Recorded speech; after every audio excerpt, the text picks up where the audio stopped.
সবাই কেমন আছো? চলে এসেছি আবারও একটা মিনি ব্লগ নিয়ে। আমি প্রণমিতা, আমার জীবন স্মৃতি চ্যানেলে সকলকে স্বাগত জানাই। আশা করছি সকলে ভালো আছো, সুস্থ আছো। আমি এখন এসেছি ঠাকুরের জন্য জল তুলবো, তারপরে ফুল তুলতে যাব। কিছু ফল নিয়ে এসেছি, ফলগুলো দেবো।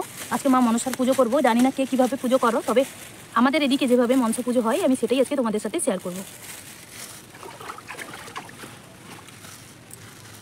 সকালে ঘুম থেকে উঠেই সমস্ত কাজ শেষ করেই আমি কিন্তু আজকে আমাদের বাড়িতে মনসা পুজো করব, মা মনসার। তো আমাদের এদিকে যেভাবে মা মনসার পুজো হয় সেটাই আজকে তোমাদের সাথে শেয়ার করব। আমি আজকে যেভাবে মা মনসার পূজাটা করব সেভাবে কারা কারা মা মনসার পূজা করো আমাকে কিন্তু কমেন্ট করে জানাবে। তাই ভিডিওটা কিন্তু শেষ পর্যন্ত দেখো, অবশ্যই আজকের আমার এই ভিডিওটা তোমাদের ভালো লাগবে। আমি এবার ফুল তুলছি। আমার বাড়িতে যে কটা ফুলের গাছ রয়েছে সেখান থেকেই ফুলগুলো নেব। তো ফুলগুলো এবার তুলে নিয়ে তারপরে যাব মন্দিরে। এই যে আমার ঝুড়িতে ফুলগুলো এবার রেখে দিলাম। আমি ফুল, দূর্বা ঘাস, তুলসী পাতা এগুলো তো নেই, আমি শুধু মা মনসার সাথে এবং অন্যান্য ঘরের অন্যান্য দেবদেবী তাদেরও তো পূজা করব। তো মা মনসার জন্য ফুল তুলেছি, আর সকলের জন্য ফুল, ফল, দূর্বা, তুলসী পাতা সবটাই।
এখানে কিন্তু তোমরা দেখতেই পাচ্ছ আমি একা কিন্তু পূজারি না, এখানে আমার মেয়েও রয়েছে।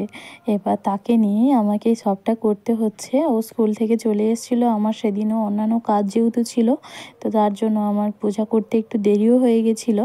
তাই সে এসছে, তাই বলছে মা আমি তোমার সাথে পূজা করবো। আমি চল। প্রথমে দেখতে পাচ্ছ আমি কলা পাতাটাকে ধুয়ে তাতে গোবর নিয়ে এসে গোবরে 3টা গোল করে তার উপরে দূর্বার ঘাস দিয়ে সিঁদুর দিলাম। তারপরে মা মনসার গায়ে সিঁদুর দিয়েছি। আমি কিন্তু ফুলের মালাও করেছিলাম, কিন্তু মালাটা অনেকটাই ছোট হয়ে গেছে, তার জন্য হলো না, আর সেই জন্য আমি আর মালাটা দিতে পারলাম না।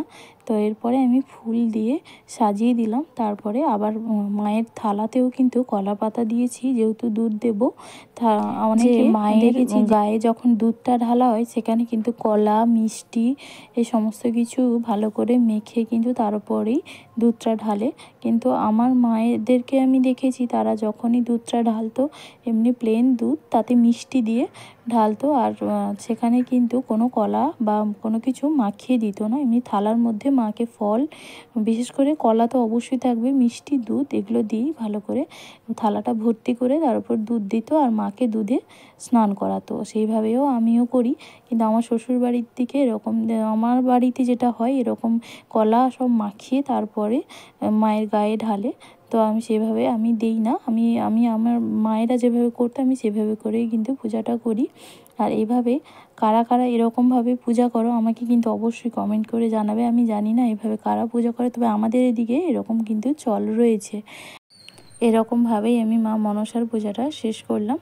এরপরে আমি মা বাড়ির সকলকে প্রসাদ দেব, আর আমি নিজেও মা মনসার প্রসাদ নেব। আর তারপরে মেয়েকে তো অবশ্যই আগে আমি দিয়ে দিয়েছি। তারপরে আজকের এই ভিডিওটা যদি তোমাদের ভালো লাগে তাহলে আমার ভিডিওটা লাইক করে দিও।